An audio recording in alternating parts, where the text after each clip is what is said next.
análises sobre as perspectivas de 2014, mais do que nunca, estão um pouco nebulosas, estão um pouco embaralhadas. Se nós pegarmos os jornais de hoje, vamos ver o Globo. Decisão de Marina, manchetes principais dos jornais. Decisão de Marina eleva a pressão sobre Dilma. Aí nós vamos para a manchete principal da Folha. Acordo de Marina e Campos esquenta a disputa por alianças. Vamos para o Estadão. Planalto revê estratégia para enfrentar Campos e Marina. Chegamos no Correio Brasiliense, uma nova ordem eleitoral. A 0 hora do Meu Estado e do Cairoli, diz: Marina organiza e embaralha a sucessão. Na verdade, as manchetes dos principais jornais do país mostram o momento que nós estamos vivendo. Momento de um pouco de perplexidade com relação às mudanças que ocorreram nas últimas horas, principalmente a decisão da Marina de ingressar no PSB e fortalecer a candidatura do Eduardo Campos. E isto aí significou, no meu modo de ver, o seguinte: a Marina colocou-se de novo. Alguns dizem, não, mas ela foi derrotada pela decisão do Tribunal Superior Eleitoral. Mas ela colocou-se mais uma vez, novamente, como protagonista principal deste processo de 2014. Quer dizer, o protagonismo dela aparece fortemente na decisão que tomou. Ela representa, sim, algo que nós não podemos deixar de considerar. Ela representa, nesse momento, apoio muito forte dela aos eleitores que têm aversão, os antipolíticos, o antipolítica, quer dizer, aqueles eleitores que estão descontentes com o quadro institucional, com o desgaste das instituições, com os problemas que nós vivenciamos no país, e que veem nos políticos aquilo que são os maiores responsáveis por essa situação. Então, todo o eleitorado antipolíticos tem uma tendência, e as pesquisas mostram isso, aqueles que têm esta posição antipolítica, que não têm a visão, a capacidade de verificar e analisar claramente o que pode se conduzir, qual a condução que deveremos ter nos próximos anos, tem uma tendência de apoio à Marina. Pois bem, o novo, ela representa o novo, como representa o novo também o Eduardo. O Eduardo representa o novo por quê? Não foi candidato à presidência da República, não é um político que teve a visibilidade que teve, por exemplo, o Aécio como candidato a presidente, como governador do Estado, como um político que tem uma projeção nacional, como um homem que, não tendo sido ainda candidato à presidência, tem esta expectativa há muito tempo de uma candidatura à presidência da República, coisa que o Eduardo é recente. Então, essa chapa que poderá acontecer com o Eduardo e com a Marina de vice, ou até uma reversão com Marina de candidata à presidência, é a novidade desse processo eleitoral. E nós não podemos desconsiderar isso. E essa novidade do processo eleitoral significa o seguinte: qual é a repercussão disto em termos de candidaturas postas? Se nós pegarmos o último Ibope, nós vamos ver que no último Ibope a presidente Dilma aparecia com 35% das preferências. Se nós pegarmos o último Ibope, o Aécio aparecia com 11%, o Eduardo com 4% e a Marina com 15% das intenções de voto. 15% a Marina, 4% o Eduardo, 11% o Aécio. Será que é fácil a gente dizer que os 15% de intenções de voto da Marina, os 16%, da intenção de voto da Marina, elas se agregariam diretamente ao nome do Eduardo? Claro que não. Não se pode fazer essa soma dos 16% da Marina com os 4% do Eduardo e dizer que o Eduardo, numa próxima pesquisa, vai ter 20% de intenções de voto. Mas, com certeza, o movimento da Marina agrega a candidatura do Eduardo. Com certeza agrega a candidatura do Eduardo, mesmo que signifique o seguinte: para muitos dos possíveis eleitores da Marina, o desencanto com o fato de que ela mudou o posicionamento e ela partiu para algo que ela dizia que não aceitaria, que era a política tradicional. O PSB é um partido que faz parte do quadro político tradicional. Então, no fundo, ela abre um flanco, exatamente por esta posição de ter ido na direção do que ela disse que não iria, mas, ao mesmo tempo, ela fortalece consideravelmente o nome do Eduardo Campos como candidato à presidência da República. Outra questão, a Marina e Eduardo, no meu modo de ver, garante com certeza não apenas uma terceira via, mas garante um segundo turno. Garante um segundo turno. Mas a Marina, se ela fosse candidata, ela garantiria o segundo turno? No meu modo de ver, o fortalecimento da candidatura do Eduardo garante o segundo turno. Então, é uma eleição que se encaminha para ter 2 turnos. Não muda o quadro de que a Marina, não tendo conseguido fazer com que a sua rede fosse efetivamente reconhecida e aceita pelo Superior Tribunal Eleitoral, que isto significa que nós não vamos ter segundo turno. Não. A união Marina-Eduardo significa segundo turno. Então, nós temos aí um quadro de uma eleição que se caminha para 2 turnos, e nós temos um quadro que, no meu modo de ver, significa o fim da polarização PSDB-PT, que vem desde 1994. Essa é a novidade. E, no meu modo de ver, é uma novidade positiva. Eu estou aqui com lideranças do PSDB, principalmente, que tiveram, eu fui líder do governo Fernando Henrique com muito orgulho, eu fui líder de governo do presidente Fernando Henrique, mas eu acredito que para a eleição que nós teremos o ano que vem, em 2014, o fato de não termos uma polarização entre PSDB e PT significa um avanço no debate político. Significa a certeza de nós termos um debate muito mais rico do que tivéssemos a continuidade da polarização entre PSDB e PT. E este enriquecimento do debate político, e que não houve esse debate político enriquecido na eleição passada, foi um debate pobre. Se nós lembrarmos o que foi o debate da eleição passada, ele tangenciou os grandes temas nacionais. As grandes questões nacionais não foram colocadas em evidência, não tiveram dos candidatos um aprofundamento, e nós temos aí um quadro do seguinte: esse fim da dicotomia, desta polarização entre PT e PSDB, vai fazer com que nós não tenhamos uma eleição onde o PSDB fique recuperando o passado, o bom passado do Fernando Henrique e os avanços na política econômica desde o Plano Real, e não fique o PT ficando discutindo que ele foi, debatendo que ele foi o grande responsável pelas mudanças sociais no país. Então, se tem méritos os governos do PSDB e se tem méritos os governos do PT, o Brasil, nesse momento, exige muito mais do que a discussão do passado.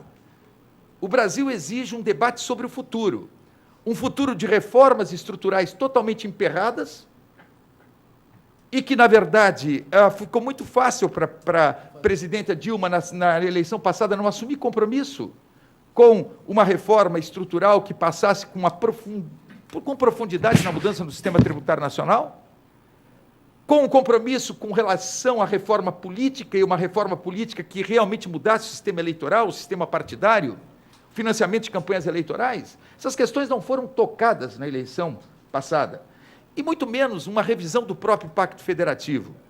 Então, o debate foi pobre, foi muito pobre em 2010, e o debate será muito mais rico em 2014, com o fim da polarização e com esse surgimento de uma terceira via. O que significa essa terceira via, em termos de possibilidades eleitorais? Não se pode dizer nada nesse momento. Não se soma os 16% da Marina com os 4% do Eduardo Campos. Essa conta não pode se fazer. Esta situação que nós estamos vivenciando vai depender muito dos movimentos que teremos a partir de agora, na busca de alianças, na busca de formar coligação que garantam não apenas o tempo de televisão e rádio, mas que garantam também a possibilidade concreta de estrutura partidária, estruturas partidárias apoiando a candidatura. Eu falava com o Pimenta ontem, e o Pimenta me lembrava que qual é a estrutura partidária que tem o Eduardo, mesmo com agora a presença da Marina? E qual é a estrutura partidária que tem o PSDB no Brasil? com certeza, o PSDB, em termos de estrutura partidária, ganha, e de longe, do PSB. E eu não estou falando nem em bancadas na Câmara Federal. Se analisarmos o que aconteceu na Câmara Federal, nós temos uma coisa incrível. Olhem as mudanças que aconteceram e que isso vai ser colocado no tabuleiro da sucessão agora e que vai determinar que rumo que essa sucessão vai seguir. Partidos tradicionais, partidos históricos, tiveram uma redução da sua representação no Congresso Nacional, o que significa menos tempo de rádio e televisão. Se nós pegarmos, por exemplo, o PDT, o PDT tem hoje 18 deputados federais. Se nós pegarmos o PTB tem hoje 17 deputados federais, e é o número de deputados federais que garante o tempo de rádio e televisão. PDT, 18, PTB 17, o DEM 25. O DEM 25. Eu estou colocando 3 siglas com história, com tradição, 3 siglas que tiveram uma importância enorme nas eleições passadas. Agora vamos pegar os novos partidos. Vamos pegar o PROS, 16 deputados federais. Vamos pegar o Solidariedade, 21 deputados federais. Surgiu ontem, com 21 deputados federais. Então, se nós pegarmos essas novas siglas, como o PROS com 16, o Solidariedade com 21, elas vão ter um peso na eleição próxima, principalmente no tempo de rádio e televisão. Eu não estou falando tanto em estrutura partidária, mas no tempo de rádio e televisão, um peso enorme. O que vai significar agora a busca de apoios e a busca de aliados pelos candidatos. Esta busca de apoio, esta busca de aliados, este fortalecimento das coligações é que pode efetivamente determinar uma alteração desse quadro das pesquisas e significar a possibilidade mais concreta de chegada no segundo turno. O segundo turno terá Dilma. Eu não tenho dúvida que o segundo turno terá Dilma. Só se houvesse uma hecatombe em termos econômicos e tal, para a Dilma não ir para o segundo turno. Terá Dilma ou terá o Lula? Mas terá o PT no segundo turno. E o segundo turno terá, até aqui, todos diziam que era certa e tranquila a posição do Aécio para o segundo turno. A partir de agora, a posição do Aécio não é tranquila. A posição do Aécio, no meu modo de ver, eu sei que muitos pensam diferentemente de mim, por causa dessa questão da estrutura partidária, mas a posição do Aécio não é tranquila. O Eduardo aparece como novidade, o Eduardo se fortalece com a presença da Marina do lado dele, o Eduardo não tem as rejeições que tem a Marina, mas a Marina consegue transferir para o Aécio, principalmente no Sul e Sudeste, para o Eduardo, principalmente no Sul e Sudeste, onde o Eduardo não é forte. Não esqueçam que a Marina ganhou em algumas capitais na eleição passada. Foi a mais votada em algumas capitais. E a Marina transfere para o Eduardo, então, no Sul e Sudeste, algo que o Eduardo não tem no Sul e Sudeste. E o Eduardo é forte no Nordeste. Em alguns estados do Nordeste, enfraqueceu agora no Ceará, com a saída do Ciro Gomes, mas ele é forte. Está aqui o Heráclito dizendo que não sabe não se enfraqueceu no Ceará. Mas o Eduardo é forte no Nordeste e, com a presença da Marina, se fortalece no Sul e Sudeste. Então, este é o quadro que nós estamos vivenciando hoje. Um quadro de a certeza de uma terceira via, o quadro da certeza do fim da polarização entre PT e PSDB, um quadro que o fim da polarização entre PT e PSDB não significa com certeza uma mudança da agenda, porque hoje a oposição não está tendo capacidade de mostrar uma agenda alternativa ao que nós temos com o governo Dilma. Quem sabe, dentro deste quadro de sair da zona de conforto, sair da zona de conforto de apenas buscar os votos daqueles que estão descontentes com alguma coisa, efetivamente os candidatos procurem mostrar as alternativas que significam o enfrentamento dos gargalos que não estão sendo enfrentados. Na infraestrutura, não apenas mostrar os erros que estão sendo cometidos no encaminhamento dos processos de concessões, mas mostrar claramente o que vai ser feito para atrair a iniciativa privada, ganhar a confiança da iniciativa privada para fazer com que nós tenhamos investimentos mais pesados nas rodovias, nas ferrovias, nos portos, nos aeroportos, que não tem outra alternativa fora de puxar a iniciativa privada para fazer esses investimentos. Pois bem, se o governo do PT errou, e errou demais, perdeu muito tempo, e as coisas não estão acontecendo como deveriam, qual é a posição que vai assumir o seu Eduardo Campos, como candidato à presidência e possível futuro presidente, com relação a esta situação de enfrentamento dos piores gargalos que tiram competitividade do Brasil, que é o gargalo da infraestrutura?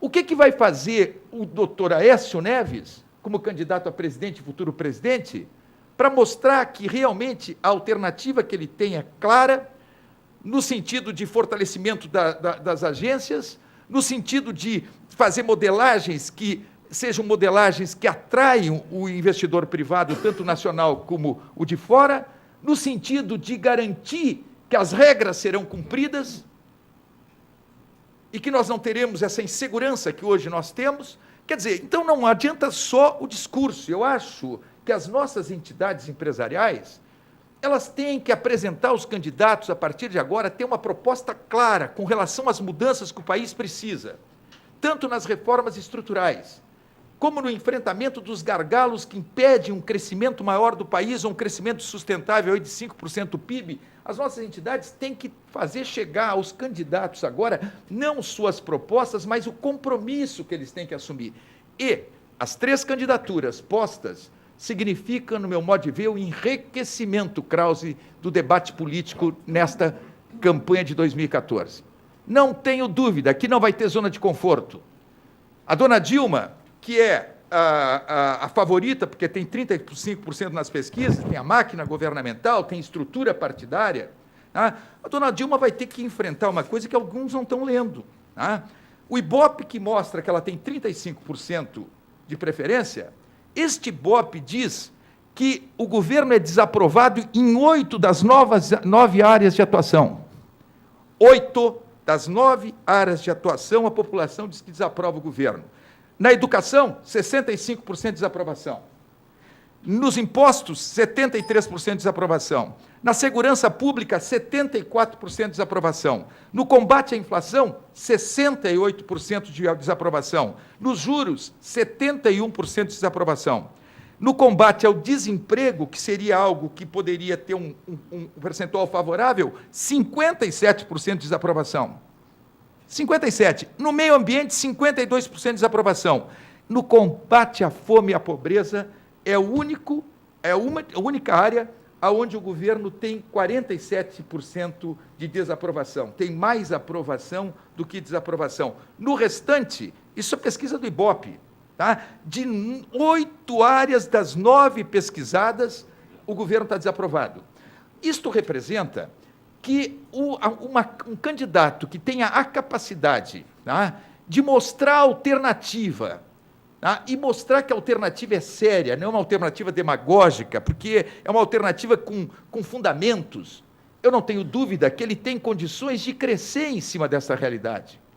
E se nós vamos ter a certeza de um segundo turno, esse segundo turno também, a gente tem que analisar o seguinte: eu não tenho a menor dúvida que os que são contra o governo do PT, e eu vejo o que o Paulo diz aqui, quando ele fez a sua exposição, que o PSDB, o Aécio, tem a vantagem de recuperar o passado positivo do PSDB, e a Dilma tem a vantagem, o Eduardo tem a vantagem de recuperar o passado positivo do PT, isso é verdade.